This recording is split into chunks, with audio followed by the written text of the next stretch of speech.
Today we're going to do a Stewart Warner pump. It's a single action, probably fits 32, 33, 34 Packard. I have a jig that I've set it up in to hold it, because these are kind of rare pumps, and a lot of them could be pretty fragile, and they tend to break up and through here and in where the pin is. So I mount it to this. A lot of nice chrome, but we're gonna go through it and fix it up. Now I've obviously already got the bowl off of there and the bail. We want to mark the location for the inlet and the outlet. These are kind of important, as this thing here can go on 4 different ways. A lot of times I'll mark this, the casting, close to the front where the arm is usually the engine's right there. Always the engine is right there, and it blocks the mark so nobody can see it. Take a digital picture of it, draw it, do whatever you want, or you want to mark it. Take out these two, take out this plug. This covers one of the valves, and there's a gasket right here that has to come off.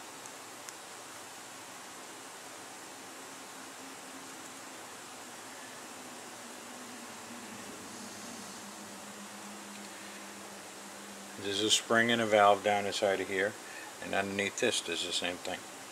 Remove the 4 screws.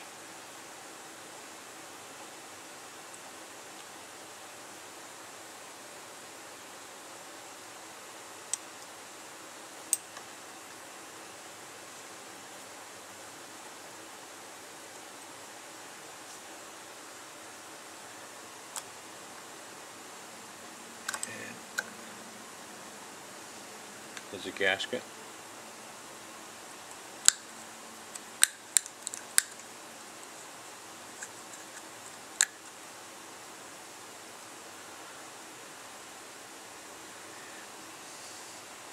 This is the valve, where the valves are. There's a kind of a snap ring.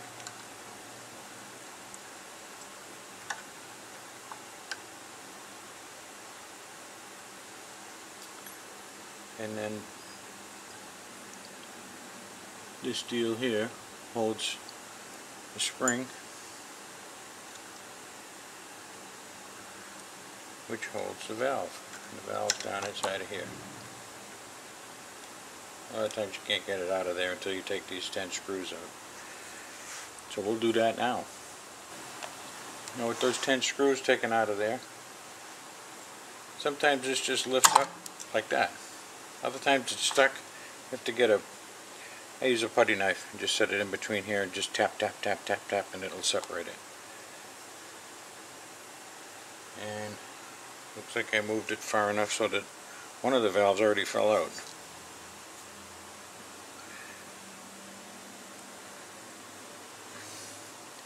That's what the valves for these look like.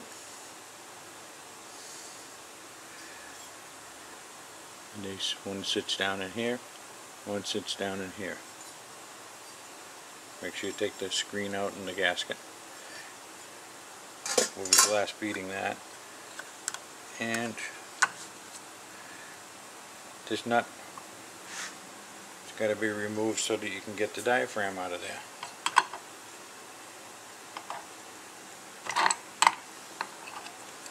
Hold this plate because the whole thing will spin.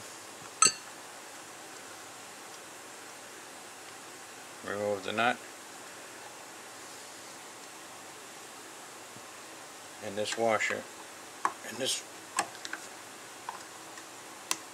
I'm going to show you something on this washer.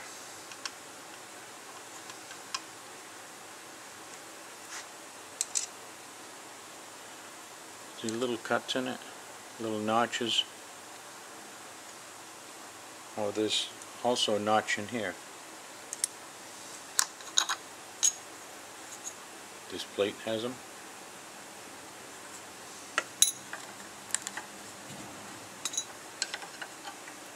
The next plate has them also, but it's set in a the part that sticks out is set so that you have to push the washer down and turn it, the plate, so it locks it in there. There are some that don't have that. Oh man, they're a pain in the neck, because you'll have to hold everything down in order to get it out of there. And this one's not going to be too cooperative either. So we'll be right back. Well, I got it out, and this will give you an example of how the size of the spring that's underneath it.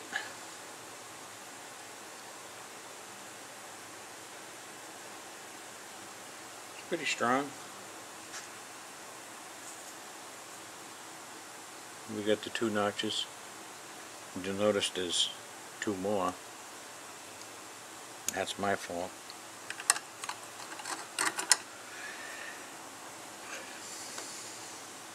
The next step is you have to get this out. The only way to get this out is to remove the arm. The only way to remove the arm is to knock the pin out. These things are, like I said before, they're pretty fragile. You have to be very careful with them.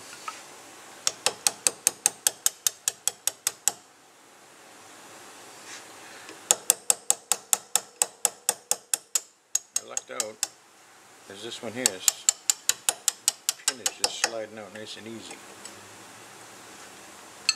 Here's the pin. You can see the wear that's in it.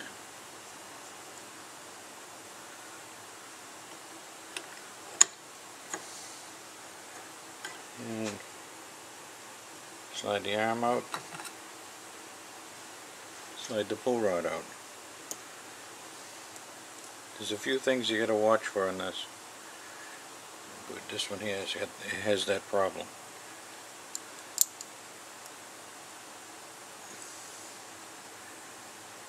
This little slide here is where the arm fits in. Actually, it goes this way.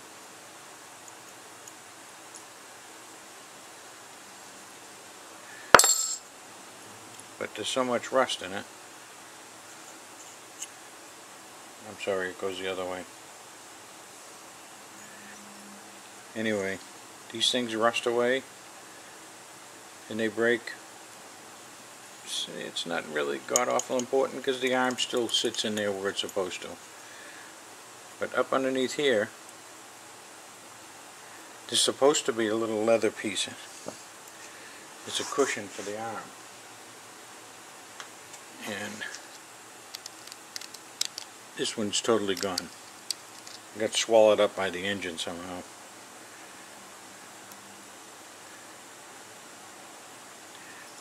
But we're going to clean it up. We're going to use it again and put all new stuff in it.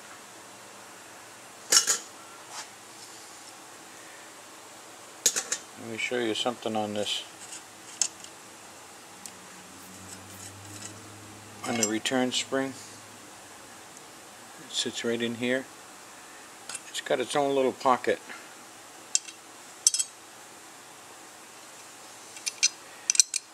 And a lot of times these springs will break, and you take the spring out of there, it looks fine, but down inside is still a piece of 1 or 2 coils left of the spring, of the old spring. Then you go to put the new one in and it's too long. So be real careful with that. Look at the spring and make sure that it's not broken off at the end. This one here is all worn out, it's all rusted. So we're going to replace it anyway. But now it's ready for bead blasting. Make it all look nice and pretty. We'll be back. Now that everything's cleaned, all the surfaces are flattened out. You want to look for some numbers. If you want to do this by yourself at your home, some of the numbers you're going to need when you call in, other than the make and model of the car, we have one number that's right here. It's P62800.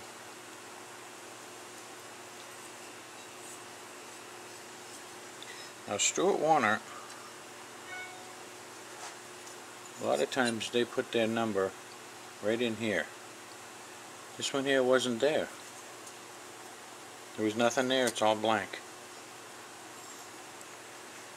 So we start looking around. What you want a 3-digit number that's normally on that fuel casting, and sometimes they'll stamp it right there. See that 407? It could be stamped there, it could be stamped up here, over on the side, anywhere. But that's the number that you need to tell us what kit you need. It would be a 407 kit. Of course you can't see that unless you take the pump off the engine. Clean this up really good if you don't find any numbers here.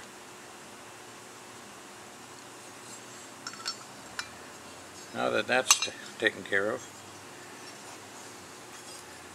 another area you want to clean, take a dowel, a little piece of sandpaper, a little small, like a 1/2 inch sticky sandpaper, stick it to the end of the dowel, put it down inside here to rest against that spot right in there. Just run it back and forth a few times. Same thing with this one here. That's where the valve sits. The valve you get with this kit is round, and it's made out of rubber, but it's a special kind of rubber. Let it sit down like nice and flat. Take one of the springs that comes in the kit, set that on top of it.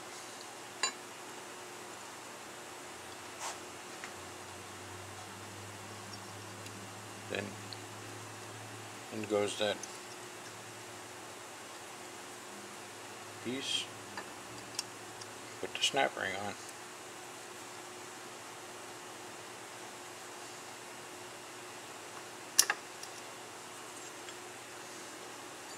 That's all there is to that valve.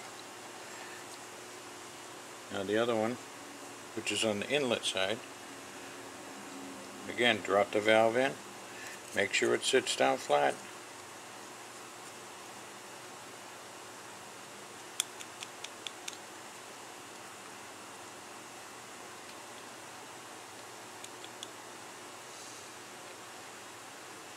Take the spring, sit the spring in there, put the gasket on, and the spring's going to sit right in this, right in that there. It's going to go down through the center of the spring and snug it up.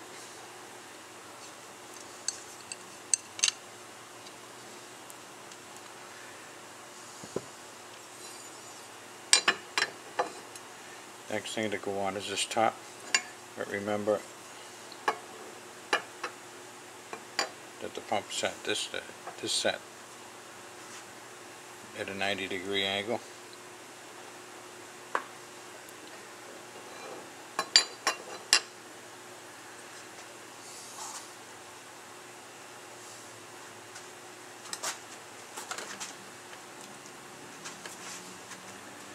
Set the gasket in after you pick it up off the floor. Oh, set it down here.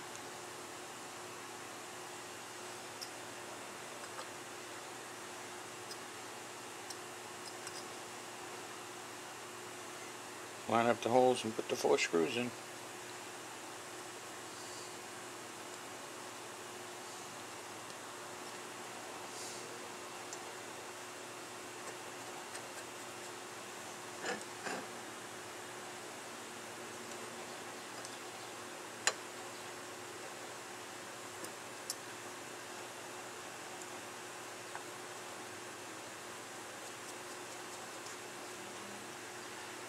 Don't tighten them all down at once. Just get them in there and get them snug first.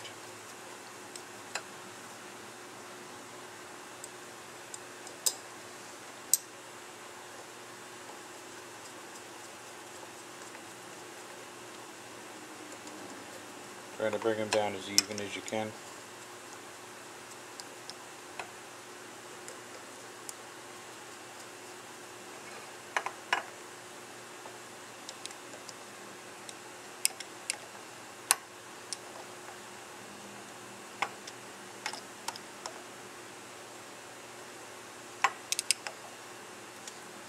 One way to check is to blow air in, or try to suck air out.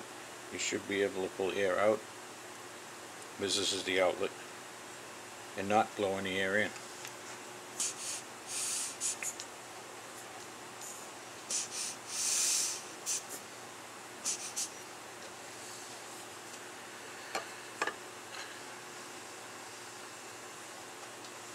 Same thing with the inlet. You should be able to blow air in and not suck air out once the bowl is on, naturally. We'll be right back. Well, here's a tip. What comes in the kit are these rubber discs along with this style valve, a phenolic disc, octagon shape. I didn't like the way those rubber valves are acting in here. They kind of got stuck a little bit. So what I do is I take one of these octagonal valves, my little Dremel tool, and I rounded off all the edges. Now it sits in there and moves nice and easy. A lot better than the other one. Just some of these Stewart Warner pumps have enough room for that, which is why we put both valves in the kits. Now we're going to try it again. Much better. Works perfect. Now I don't trust it on this other one, so I'm going to do the same thing to the inlet.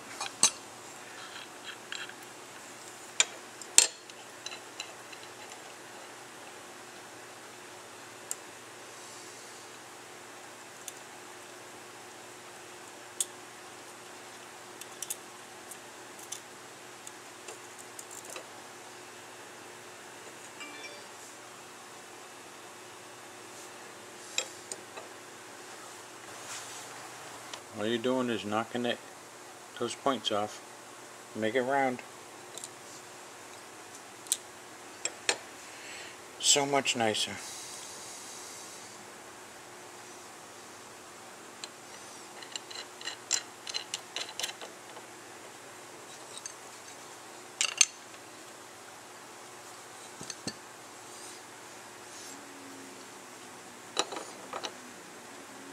And you can put the screen in, the gasket.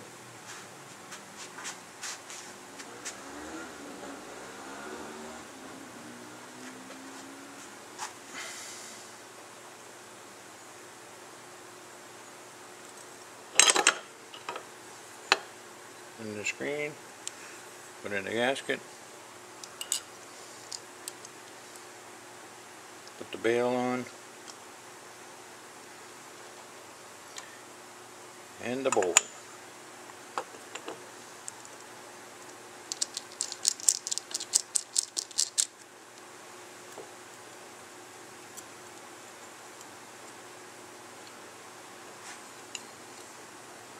Like I said before, blow air in, you shouldn't be able to pull it back out. Works like a charm. If you can pull air out, check around here, make sure it's not leaking. You'll get a leak around here, and in the rare occasion it could be the seat that valve sits against might need to be replaced if all else fails. Now let's move on to the body. Here's another part that's kind of a pain in the neck to do, but I have a shortcut.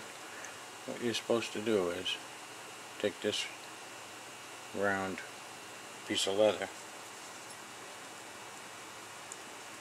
and fit it into here. If you soak it in oil and work it around, and then squish it down inside. You have to take something that's that big, squish it down to that, even smaller, to get it up inside of here. What I do is I take a shortcut. I cut a piece out of it, wrap it around, and using your pair of pliers,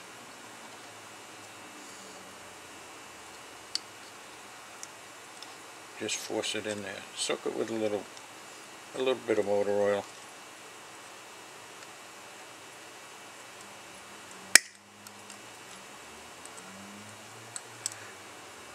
Force it in there, and that's what you end up with.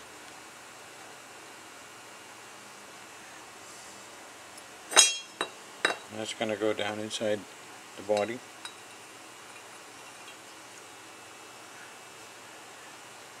And you'll see it right in there. Take the spring you got in the kit, slide it in there.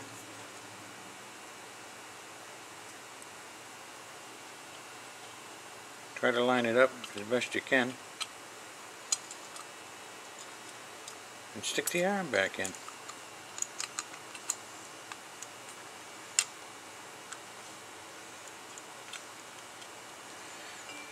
This is another one of those times where it's you can't see it.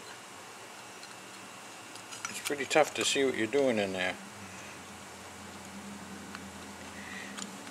Plus you have to compress this big spring, and I take a punch, line it up, line it up where the pin's going to go through.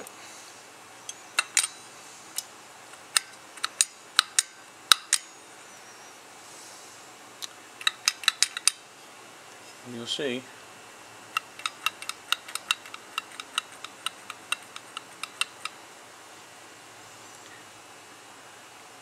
just to make sure you got it in the right spot, look down inside of here.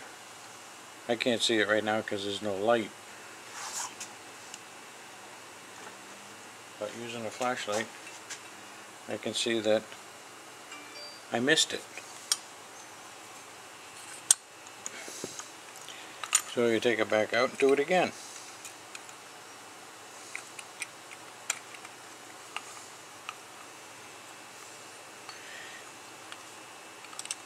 Just keep doing it until you get it in there right. Perfect.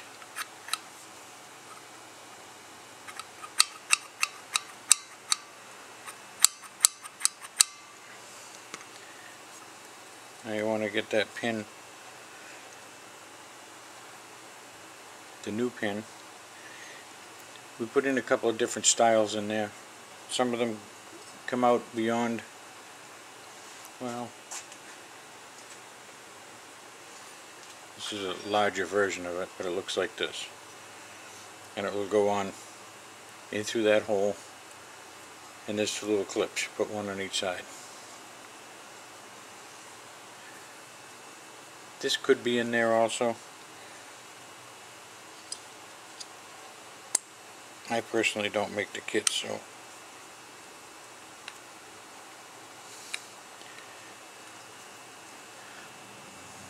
slide this through.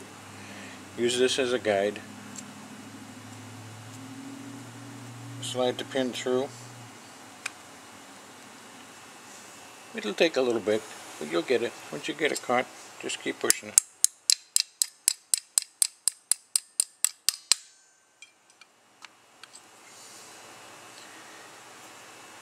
You're going to leave it, this particular style of pin, we leave it flush on both sides, and just get a punch and just dimple the casting so that it can't slide out. Be very careful doing it. Remember, I told you before, these are pretty brittle castings and there's no more new ones left. Well, I chose to put it back in this little jig to hold everything nice and secure. just to make sure. I don't want to break it. Get that gigantic spring in there. Remember those two little notches? Line up with those two notches.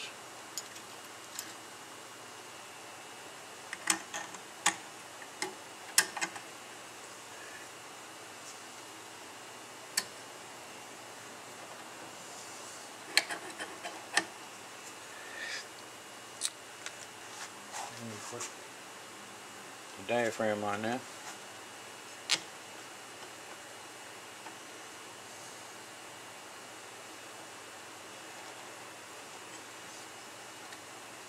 Now these diaphragms don't come with those notches on it.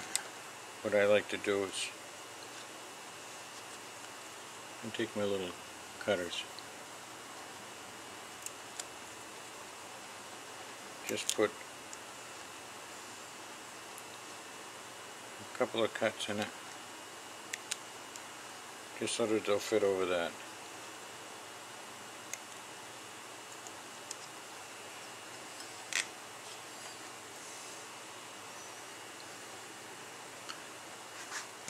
Let's see if I can zoom in and show you.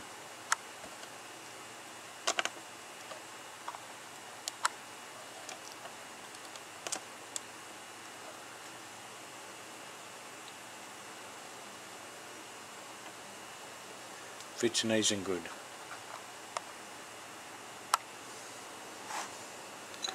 At the top plate, don't forget those notches.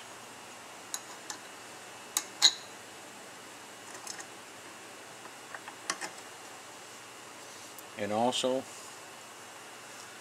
that hexagonal washer.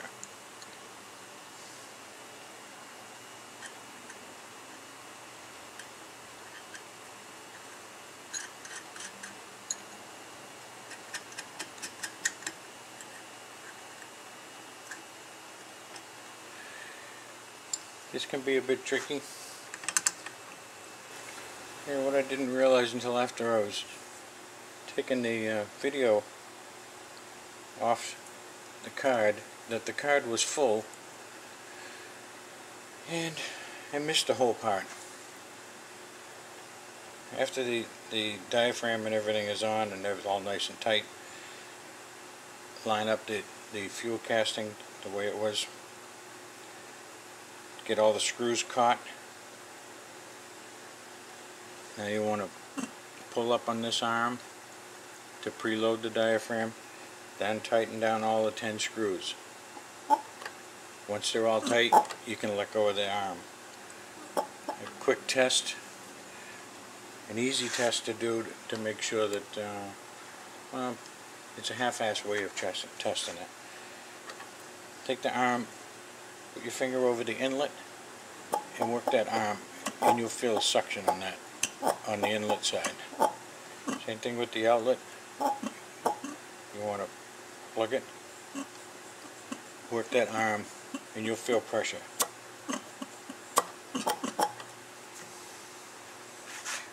And that brings it to the end. Put it back on the car and go for a ride.